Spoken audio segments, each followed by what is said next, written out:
बिस्मिल्लाहिर्रहमानिर्रहीम। आप देख रहे हैं प्रोग्राम कैपिटल डिबेट और आज के प्रोग्राम में हमारे गेस्ट होंगे मोहम्मद साजिद रिजवी साहब, जो कि एक पॉलिटिकल एनालिस्ट हैं। पाकिस्तान की मौजूदा सियासी सूरत हाल जो कि हमेशा से ही हम देखते हैं कि उसमें उतार चढ़ाव आते रहते हैं, और इस साल अगर 2023 की बात करें और 2022 में भी, तो पाकिस्तान की सियासत में जितना उतार चढ़ाव आया इससे पहले पाकिस्तान की तारीख में तकरीबन इतना उतार चढ़ाव नहीं आया। आज के प्रोग्राम में हम मौजूदा सियासी सूरत हाल क्या है, और जो हमें पता है कि दो जो सूबाई असम्बलियाँ हैं वो डिज़ाल्व हो चुकी हैं, जिनमें अगले 90 रोज़ के अंदर यानी कि 3 महीनों के अंदर election commission of Pakistan election करवाने का पाबंद है। और मौजूदा सियासी सूरत हाल में हमें इलेक्शंस होते नज़र नहीं आ रहे, और ना ही अभी तक इलेक्शन कमीशन ऑफ पाकिस्तान की तरफ से कोई डेट अनाउंस की गई है। और इसके साथ साथ अगर हम कौमी असम्बली की बात करें तो वहाँ जो PTI के अरकान कौमी असम्बली थे उनके मज़ीद इस्तीफ़े मंजूर होते जा रहे हैं। इसका मतलब यह है कि दोनों सूबाई असम्बलियों के अलावा अब जो PTI है वो कौमी असम्बली से भी यानी कि फारिग हो चुकी है। तो ये तमाम तर एक सियासी सिनेरियो है जिस पे आज हम बात करेंगे।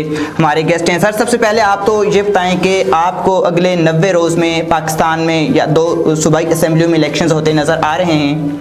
जी, अस्सलाम वालेकुम रहमतुल्लाहि व बरकातहू। बहुत शुक्रिया। असल में जो इस टाइम पाकिस्तान की सियासी सूरत हाल है वो एक खिचड़ी सी है, जो मिक्स अचार है ना वो बना हुआ है। ऐसा ही बिल्कुल इसका बिल्कुल कुछ नज़र नहीं आ रहा किसमें क्या होने जा रहा है, क्या नहीं होने जा रहा। ऐसा ही है। मैं तो जब देखता हूँ, खबरों के मामला देखते हैं तो ऐसे नज़र आता है कि जैसे ये एक बच्चों वाली गेम है जो गेम खेल रहे हैं। सही है। ये पर्चे, गिरफ्तारियां, उनकी हुकूमत आती है तो वो उनको गिरफ्तार करना शुरू कर देते हैं, उसकी जाती है तो वो दूसरा उनको गिरफ्तार करना शुरू कर देता है, पर्चे देने, झूठे पर्चे, मुकदमा, पॉलिटिकल विक्टिमाइजेशन। ये असल में हमारी कौम को तरबियत देने वाला कोई हमें लीडर नहीं मिला। ऐसा ही है, बिल्कुल। काश कभी ये 75 साल की जद्दोजहद के अंदर हम माशी सूरत हाल तो बेहतर नहीं कर सके, ऐसा ही, लेकिन कम अज कम हम तरबियती सूरत हाल बेहतर कर ले तो आज मुल्क जो है ना किसी और जगह खड़ा। बिल्कुल मतलब आपने बिल्कुल ऐसी बात की कि सियासी तौर पे तो हम गिरे हुए हैं, इखलाकी तौर पे हम बहुत पीछे रह गए हैं, हम इखलाकियात में कौमें हमसे बहुत आगे बढ़ गई हैं। तो ये एक डेफिनेटली बात है कि कायद-ए-आज़म के बाद हमें कोई भी लीडर जो है वो नहीं मिल सका। और जिस तरह सर आपको पता है कि अभी कौमी असम्बली में PTI की जो वो इस्तीफ़े थे वो मंजूर होना शुरू हो चुके हैं, तो इसका मतलब है कि वहाँ पे भी जो PTI है वो फारिग हो रही है, और जो कौमी असम्बली में एक एतमाद का वोट जो PTI लाने का सोच रही थी, अब वो इम्कान आपको नज़र नहीं आ रहे। तो इस तमाम सूरत हाल में आपको क्या लगता है कि कौमी असम्बली जो है वो आइंदा चंद महीनों में टूटने जा रही है, या ये फिर इलेक्शंस आपको नज़र आ रहे हैं अक्टूबर-नवंबर के बाद ही?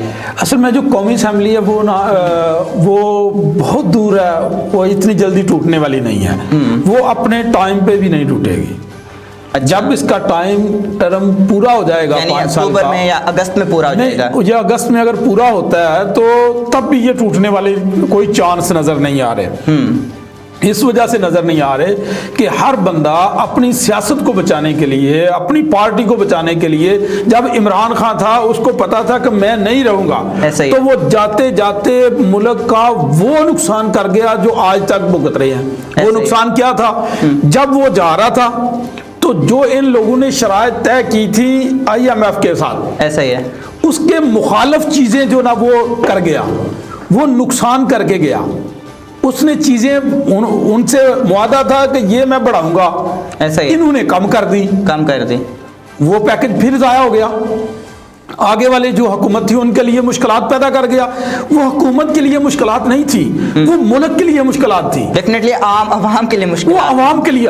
आज जिस दिहाने पे हम खड़े हैं ना, तो मुल्क डिफॉल्ट होने जा रहा है, जा नहीं रहा, मुल्क तो डिफॉल्ट हो गया हुआ है। बिल्कुल डिफॉल्ट। आटा, मुल्क में आटा नहीं मिल रहा, मुल्क में चीनी नहीं मिल रही, मुल्क में ऑयल नहीं मिल रहा, घी नहीं मिल रहा, गरीब लोग रोटी खाने से तरस रहे हैं। तो क्या वो इसके अलावा और क्या करना है इस मुल्क के साथ इन्होंने? ये बहुत, मैं समझता हूं, नाहल, करप्ट और सब चोरों के टोले रले हुए हैं। तो सर मतलब पीटीआई की गवर्नमेंट तो चलो वहाँ अवाम की तबाही हुई, उसके बाद ये जो पीडीएम की एक मुत्तहदा हुकूमत आ गई है, ये आपको लगता है कि पीटीआई से इन्होंने कुछ बेहतर काम किया है?